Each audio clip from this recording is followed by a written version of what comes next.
नमस्कार, मैं हूं शिवानी शर्मा और आप देख रहे हैं कुछ तो है। अगर आपको अपने घर में या फिर खेत में ट्यूबवेल लगाना हो तो आप क्या करेंगे? जाहिर है एक्सपर्ट्स को बुलाएंगे, मशीनों से जांच करवाएंगे कि पानी आखिर कितनी गहराई में है और उसके बाद ट्यूबवेल के लिए खुदाई शुरू होगी। लेकिन आज हम आपको देश के ऐसे इलाके में ले चलेंगे जहां जमीन के नीचे पानी का पता लगाने के लिए बजरंगबली का सहारा लिया जाता है। कुछ बाबा जी ये दावा करते हैं कि उनके पास बालाजी महाराज की सिद्धि है और वो अपने चमत्कार से पानी का पता लगा सकते हैं। आपको बता दें कि ये चमत्कार भी ऐसा कि एक बार तो हम भी चकरा गए। आइए देखते हैं।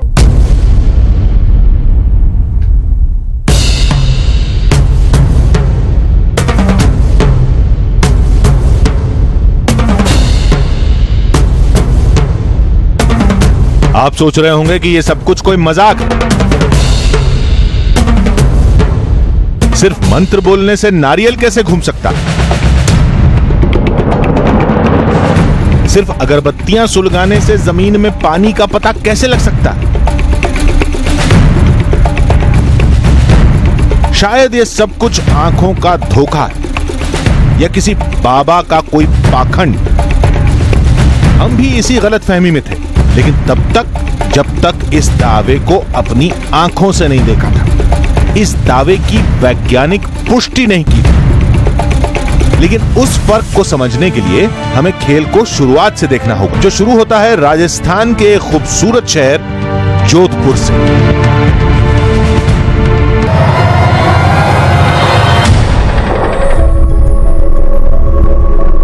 यह इलाका रेगिस्तान के बहुत करीब है।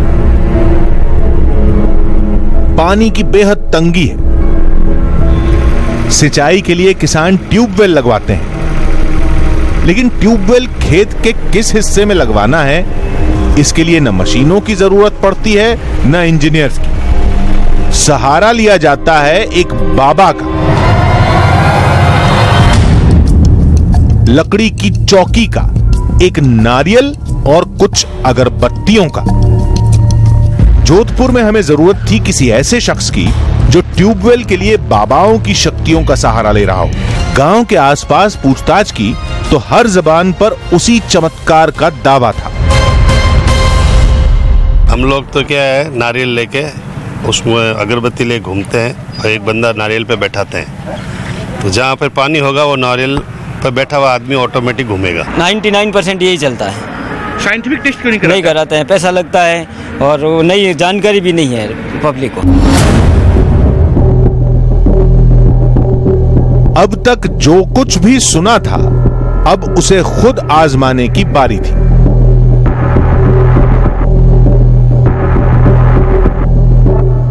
हमारी मुलाकात गांव के कुछ लोगों से हुई।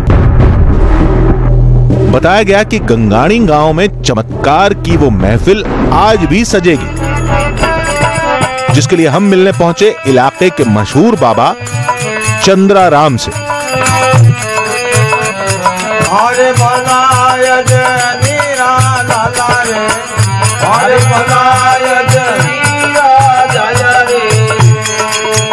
भजनों से सुर थमे तो पास के एक हनुमान मंदिर में बाबा के मंत्रों का जाप शुरू हुआ।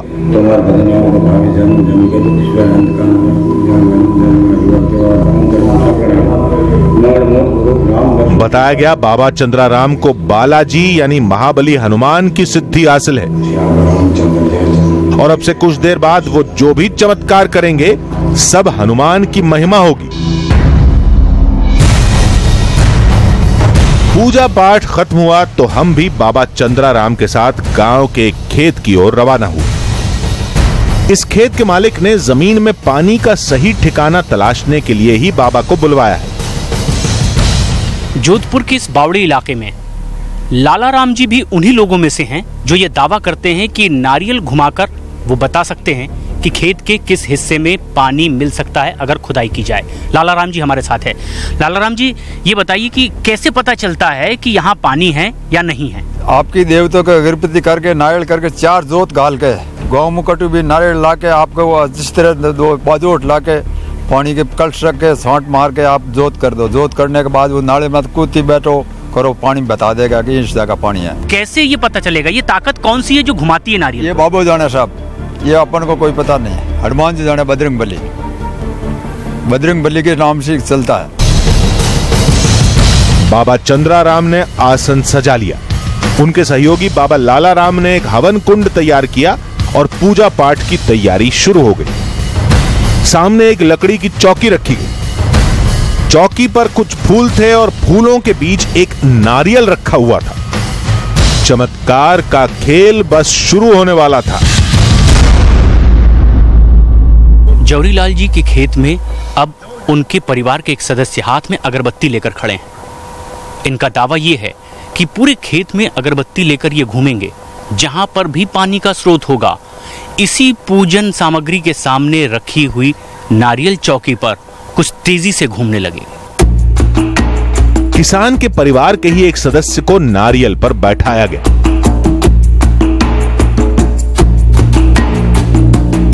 नारियल पर बैठने का भी एक खास तरीका था। उस शख्स ने नारियल को पैरों के पंजे से दबाया और संतुलन बनाकर शरीर का सारा बोझ उस नारियल पर डाल दिया। परिवार का एक दूसरा सदस्य हाथों में अगरबत्तियां लेकर खेतों की तरफ निकल पड़ा। दावे की माने तो यह शख्स एक सेंसर की तरह काम करेगा। खेत के जिस हिस्से में पानी का स्रोत सबसे ज्यादा होगा, नारियल पर बैठा इंसान उतनी ही तेजी से घूमने लगेगा। हाथों में अगरबत्ती लिए वो शख्स खेत के अलग अलग हिस्सों में चहलकदमी करने लगा। कैमरे की निगाहें इस चौकी पर टिकी थी। बेकरारी इस बात की थी कि क्या ये नारियल वाकई घूमेगा। लेकिन तभी एक हैरतअंगेज तस्वीर दिखी। वो नारियल वाकई घूमने लगा।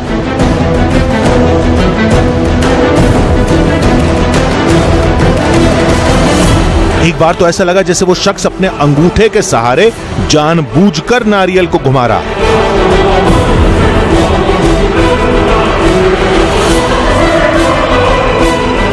लेकिन चंद पलों में ही ये शक भी दूर हो गया।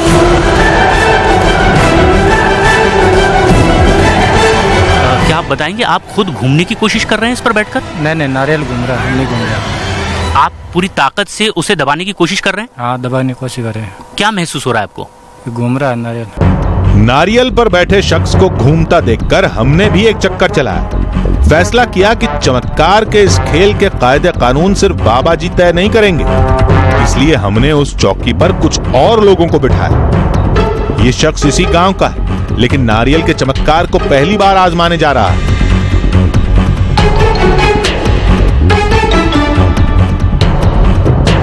हवन कुंड और बालाजी को प्रणाम करने के बाद उस शख्स को नारियल पर बैठाया गया। दूसरे शख्स ने हाथों में अगरबत्ती लेकर दोबारा चहलकदमी शुरू कर दी। लेकिन अचानक कैमरे पर नई हरकत दिखाई दी। देखते ही देखते ये नौजवान भी चक्कर खाकर गिर गया। ये सब कुछ इतनी तेजी से हुआ कि न हम कुछ समझ पाए, न चौकी पर बैठे इस शख्स को कुछ पता चला। बहुत तेज घूम रहा था। पहले मैं बैठा था बिल्कुल फ्री, जैसे ही नारियल वो बहुत तेज घूमने लगा, मतलब चक्कर आने ऐसा महसूस हो रहा है। अच्छा, मैं पहली बार बैठा हूँ। अपनी तसल्ली के लिए हमने गांव के एक मुस्लिम शख्स को भी उस चौकी पर बैठाया।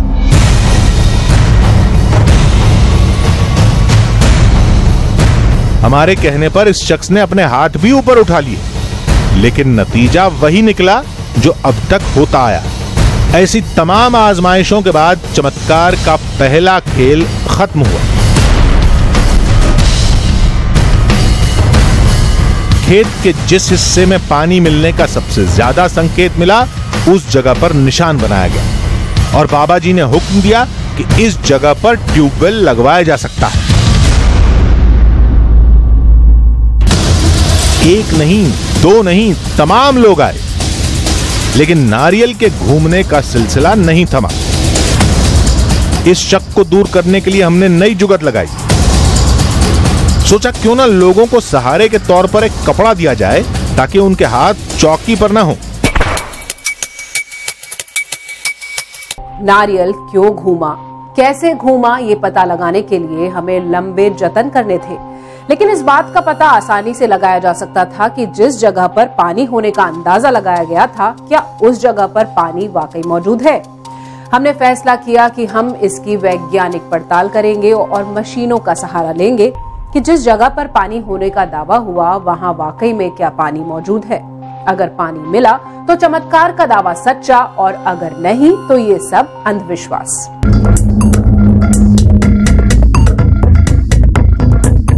तैयारी तेजी से चल रही थी। चमत्कार से पहले महाबली हनुमान को नमस्कार किया जा रहा था। यहां भी एक किसान परेशान है कि अपने खेत में ट्यूबवेल कहां लगाया जाए, इसलिए बाबा चंद्राराम ने फिर आसन जमा लिया और पानी का पता लगाने के लिए दैवीय नुस्खे को आजमाया जाने लगा। एक शख्स हाथों में अगरबत्तियां लेकर फिर खेत के चारों तरफ निकल पड़ा।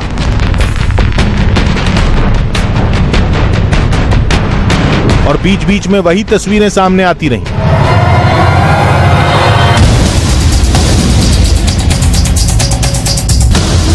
एक नहीं, दो नहीं, तमाम लोग आए, लेकिन नारियल के घूमने का सिलसिला नहीं थमा। हालांकि कुछ लोगों को देखकर हमें फिर शक हुआ कि शायद इस नारियल को जानबूझकर घुमाया जा रहा है। इस चमत्कार को साबित करने के लिए कुछ लोग हाथों के सहारे घूमने की कोशिश कर रहे थे।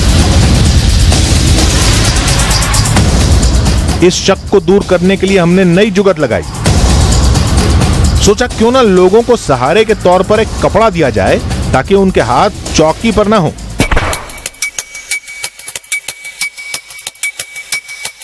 लेकिन इस कोशिश के बाद कहानी और उलझ गई। नारियल के घूमने का सिलसिला लगातार जारी रहा।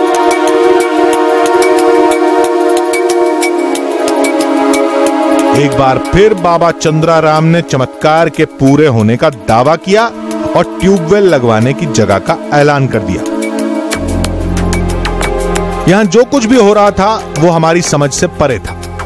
अपनी तसल्ली के लिए हमने बाबा चंद्राराम से फिर बातचीत की। पता चला कि बाबा जी ये करिश्मा बरसों से कर रहे हैं और ये विरासत पीढ़ियों से चली आ रही है। कब से हो रहा है? आपने सीखा है या आपके दादा परदादा भी कर रहे थे?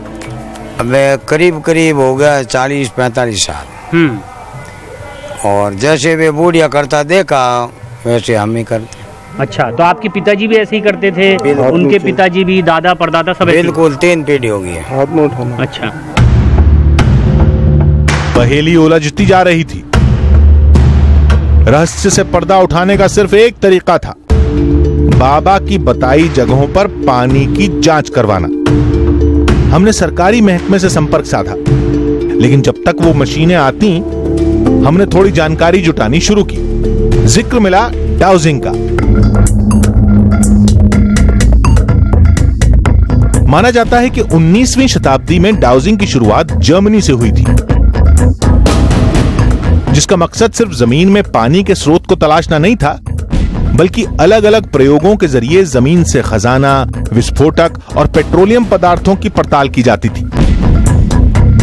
कुछ लोग तो मानते हैं कि महान वैज्ञानिक एल्बर्ट आइंस्टाइन भी डाउजिंग की कला में माहिर थे। कुछ जानकारों का मानना है कि अगर हाथों में नारियल लेकर खेतों के अलग अलग हिस्सों में घूमा जाए तो खेत के जिस हिस्से में नारियल अपने आप सीधा हो जाए, इसका मतलब वहां पानी का स्रोत सबसे ज्यादा है। इसके पीछे का वैज्ञानिक तर्क जुड़ा है गुरुत्वाकर्षण से। माना जाता है कि जहां पानी का स्रोत होगा वहां पानी के बहाव की वजह से गुरुत्वाकर्षण भी ज्यादा होगा, जो इस नारियल को अपनी तरफ खींचेगा। कुछ ऐसा ही प्रयोग वाई के आकार की लकड़ी और एल के आकार वाली तांबे की छड़ों के साथ भी होता है। माना जाता है कि अगर जमीन पर तांबे की छड़ों को लेकर चलिए तो पानी का स्रोत मिलते ही वो छड़ें आपस में क्रॉस हो जाएंगी। यानी जोधपुर के गांव में हमें जो कुछ भी देखने को मिला उसे इतनी आसानी से खारिज नहीं किया जा सकता था। हमारे सामने 2 सवाल थे। पहला ये कि क्या नारियल वाकई घूम रहे थे, और दूसरा ये कि क्या जिस जगह पर नारियल घूमा वहीं वाकई पानी मौजूद है। हमने दोनों सवालों की तलाश शुरू कर दी। और जो नतीजा आया वो आपको भी हैरत में डाल देगा। हम सच और फरेब के बीच उलझे ही थे कि इंजीनियर्स के सर्वे की रिपोर्ट आई, जिसने दूध का दूध और पानी का पानी कर दिया। इस कहानी को देखकर आप भी ये सोच रहे होंगे कि आखिर ये नारियल कैसे घूमा। क्या ये वाकई में एक चमत्कार है या फिर ये एक आंखों को होने वाला धोखा है? इस रहस्य का पर्दाफाश करने के लिए हमने उस संस्था से संपर्क किया जो जमीन के नीचे पानी का पता लगाती है। हमने टीम बुलवाई, मशीनें मंगवाई और ठीक उसी जगह जांच शुरू करवाई जहां पर बाबा पानी होने का दावा कर रहे थे। चमत्कार का ऐसा चक्कर कि किसी का भी सिर चकरा जाए। क्या जमीन के नीचे पानी हो तो कोई नारियल अपने आप घूम सकता है?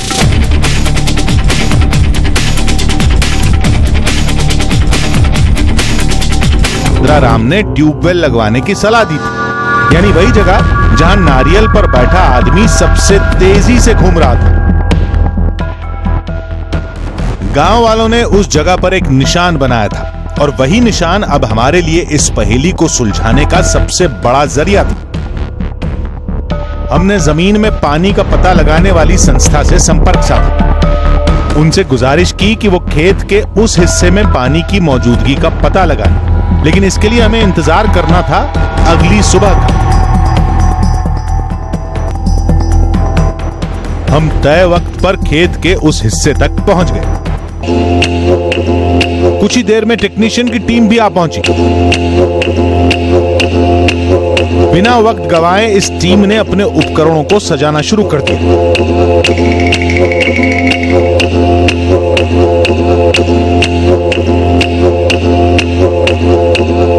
बताया गया कि इन उपकरणों की मदद से यह पता लगाया जा सकता है कि जमीन में किस हिस्से में पानी की मौजूदगी सबसे ज्यादा है, पानी कितनी गहराई पर मिलेगा, पानी खारा है या मीठा है। जैसे जैसे हम लोग दूर दूर जाते हैं वैसे वैसे ये गहराई में चलते जाते हैं, तो हम लोग 1000 फुट तक इसका पानी का हम वाटर लेवल देख सकते हैं, जिसमें आप क्वालिटी देख सकते हैं, पानी का क्वांटिटी देख सकते हैं, कितना डेप्थ में पानी है और कैसा पानी मिलेगा, खारा मीठा पानी मिलेगा। और इसमें हम ये भी बताते हैं कि कितने का पंप लगेगा, कितने का इंस्टॉल करना पड़ेगा, बोरवेल करना पड़ेगा, डगवेल बनाना पड़ेगा आप लोगों को। इस टीम के पास एक्वामीटर नाम की जो मशीन है वो पानी का पता लगाने के लिए सबसे कारगर मानी जाती है। ये मशीन जमीन के भीतर रेजिस्टेंस को मापती है और करीब 1000 फीट तक की गणना कर सकती है।